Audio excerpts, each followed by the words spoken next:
بسم الله الرحمن الرحيم كلا وعن داوديال كسو دوادا برنامج كان قبي هانتيس waxaynu ku soo qaadanaynaa maxay yihiin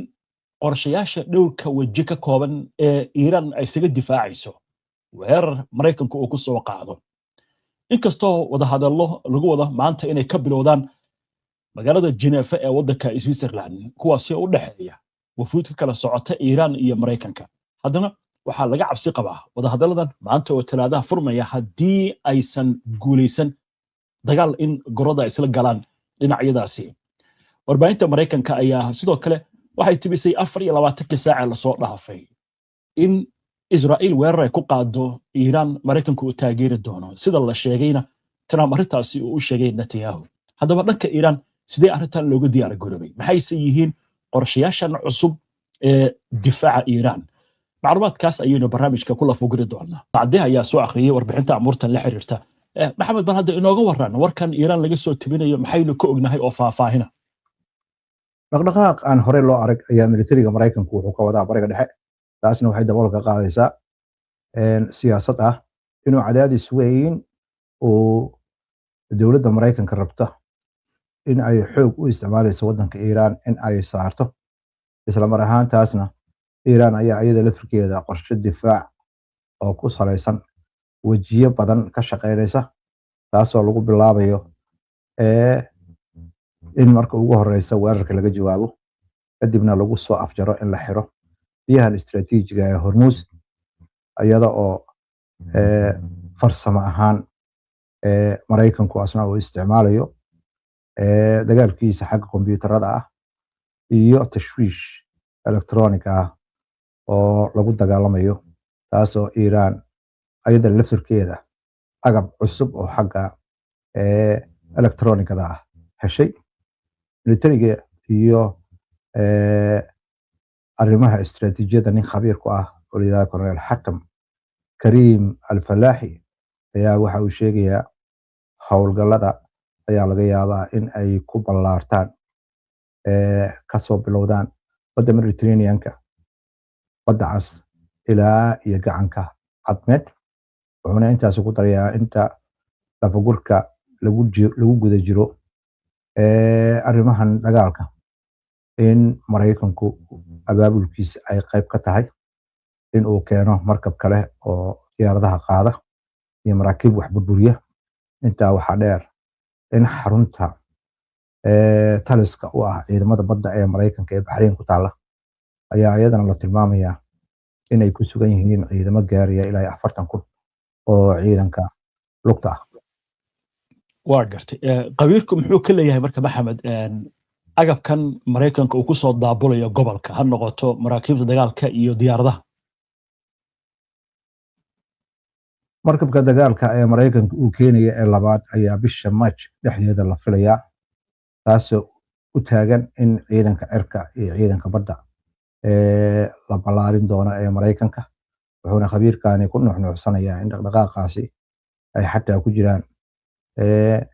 diyaaradaha militariga ee nooca loo yaqaan 150 iyo C5 oo agabka militariga lagu qaado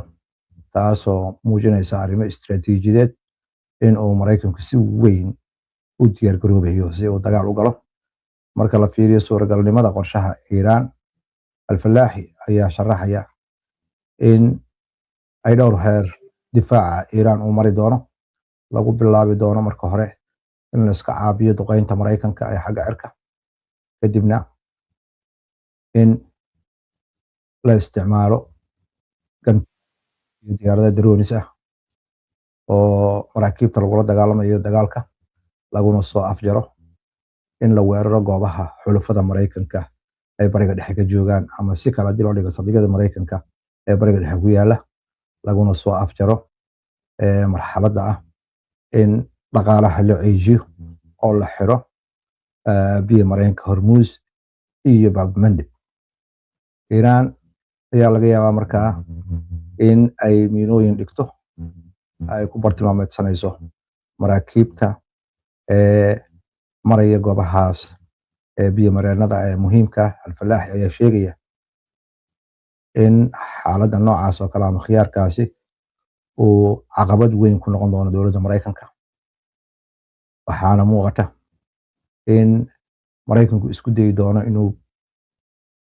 biyo mareenadaas la xiray uu furo si saliidda iyo suuqa caalamka agabka uu kala socdo u shaqeeyo, laakiin markaasi dagaal weyn ayay noqonaysaa. waa gartay arrinkan la xiriira Maraykanku inuu jam ka dhigo ama u carqaladeeyo nidaamka isgaarsiinta iyo raadaarada Iiraan, sidee arrintaasi ugu diyaar garooday buu leeyahay khabiirku? maxaase kaloo Maraykanka ka mid ah waxyaabaha gobolka uu keenayo? khabiirkan xagga militariga Al-Falaaxi ayaa tilmaamaya in xagga farsamada marka la fiiriyo awoodda diyaaradda la yiraahdo KC-135 oo dowladda Maraykanku ay ku tilmaanto inay tahay bahal ku dheereeya basaasnimada, ayaa waxa uu ku sharaxayaa in diyaaraddaasi ay tahay diyaarad raadaar weyn wadata oo awood u leh in nidaamyada difaaca cirka inay carqaladayso, isla markaasna ay fursad u siiso in dagaal tashwiish lagu furayo elektroniga in lagu qaado nidaamka difaaca cirka ee waddanka Iiraan,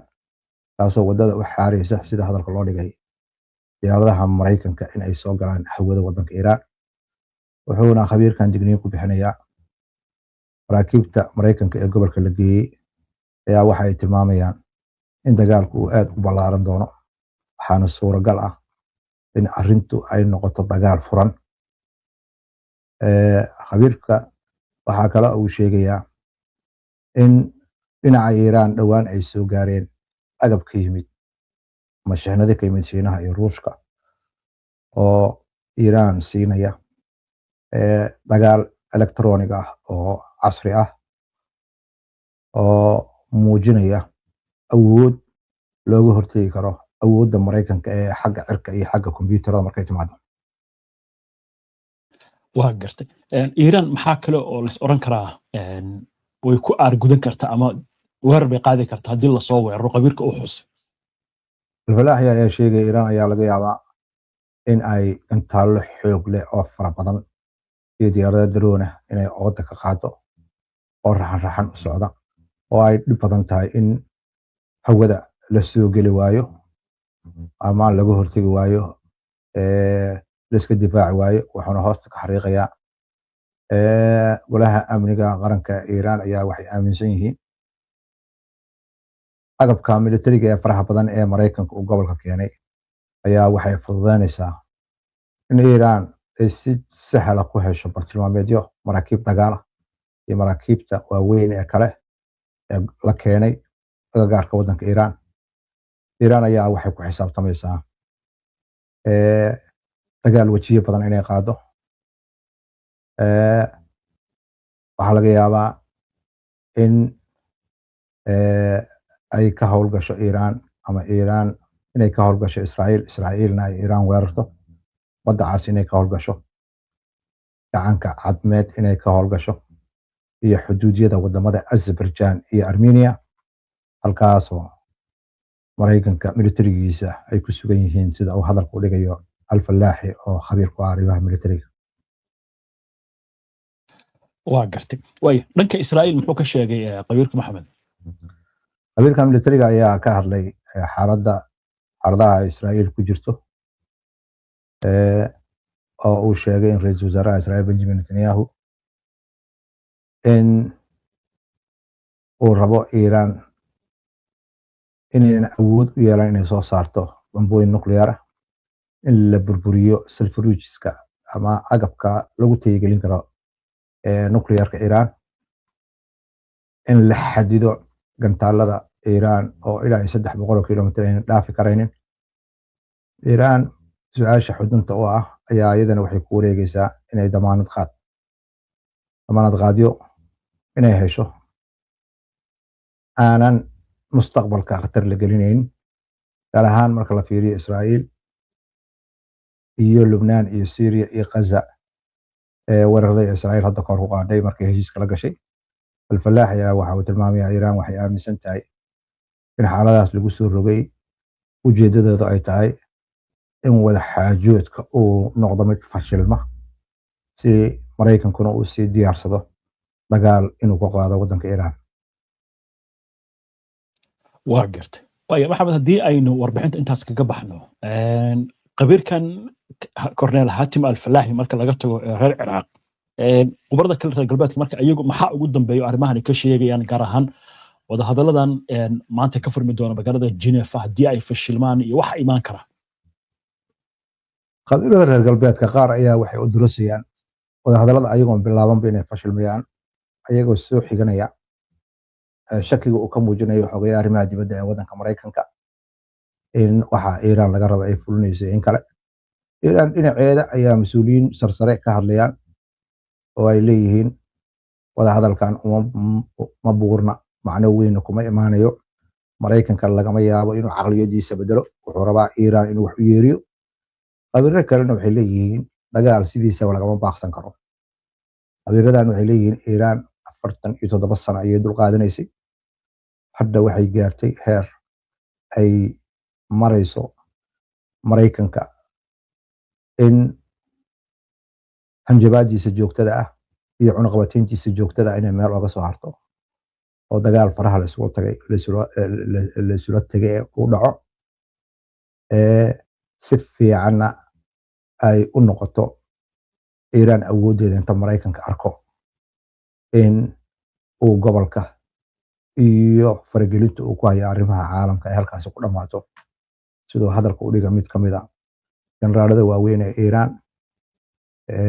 oo sheegay haddii Iiraan la soo weeraro oo Iiraan ay dagaal gasho Maraykanka awood uma yeelan doono inuu caalamku amar taaglayo. marka ayadii oo aan wada hadalkii la gelin ayaa dhinac walba dayra ka muujinayaan. waa gartay maxaa laga og yahay doorka wadamada Shiinaha iyo Ruushka oo aan ognahay siba gaar ahaan Shiinaha boqolkiiba 80 shidaalka uu soo dhoofsado Iiraan ku soo dhoofsada maxaa ugu dambeeya ayaga dhankooda aynu ka ognahay. dhinaca Shiinaha mowqifkiisu waa cad yahay dagaal ka dhaca gobolka bariga dhexe diyaar uma aha. ilaha qaarna waxay sheegayaan Shiinaha inay u arkaan inay heshiis istiraatiiji kula jiraan waddanka Iiraan oo muddo 50 sanadood oo xataa difaac ah. in kale sida xustaba shidaalka ugu badan Shiinuhu wuxuu ka gataa waddanka Iiraan 90%. waxaa intaa dheer in khad isugu xiran yahay oo aynan soo mareen badaha caalamiga ama aan la carqaladeyn karin. sida khabiirada qaar ay hadalku dhigayaan Shiinaha intii loo soo socdo Iiraan si dadban ayaa asagana dhaqaalihiisa weerar lagu qaadaya haddii shidaalka la burburiyo. wada shaqaynta marka uu la leeyahay waddanka Iiraan waa mid istiraatiiji ah. dhanka Ruushka marka la fiiriyo mowqifkiisu waa cad yahay, xagga farsamada ayuu ka caawinayaa, isla markaasna digniin buuxda ayuu Maraykanka siiyey Ruushka oo leeyahay ku kadsoomin dagaal ay Iiraan la gasho. Maraykanka khabiiradiisa qaar ka mid ah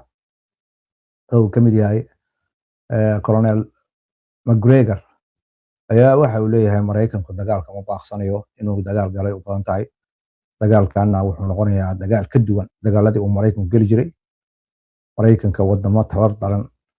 ayuu inta tago burburin jiray oo wax ficil celin iyo wax khasaara ma soo gaari jirin maraakiibtiisa iyo diyaaradihiisa dagaalkan Iiraan la gelay waa ka duwanaan doonaa haddii raac diyaarada cirka haddii ay Iiraan galaan raacii oo dhammaystiran ma soo noqonayaan, waxbaa soo haraya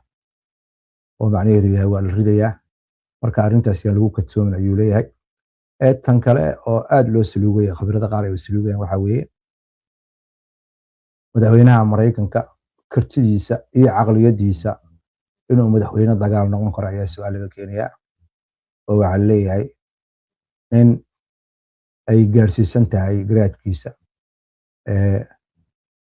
awoodda Maraykanka in aynan ahayn mid madhamaata ah ay xad leedahay. Iiraan waddan sahlan maaha, waa waddan aad u baaxad weyn. dagaal haddii la galana danaha uu Maraykanku rabo inay meel maraan ma suura gali karto. Trump wuxuu jeclaan lahaa dagaal fudud oo kooban. Iiraan dagaalka lala galana dagaal kooban noqon maayo. Dagaal dheeraada ayuu noqonayaa. Maraykankana calool uma hayo. Dagaal dheeraaday sida khabiirada hadalku dhigayaan. Trumpna waxaa laga yaabaa dagaalka 2 week hadduu socdo oo dhacaba hadduu 2 week socdo in xaajadu ay ku rugmanayso oo doorashada xilliga dhexe laga yaabo in xisbigiisa dhulka lagu jiido. waa tahay maxamed aad baad u mahadsan tahay daawadayaashuna mahadsan yihiin inta ayaan kusoo gabagabaynaynaa barnaamijka daawada si aad ula socoto wararkan iyo barnaamijyada iyo macluumaadka aynu soo gudbino haddii aad ka cusub tahay baraheena bulshada ama horey aadan ugu xirnayn hadda kusoo biir waa inoo barnaamijka xiga insha allah inta ka horeysa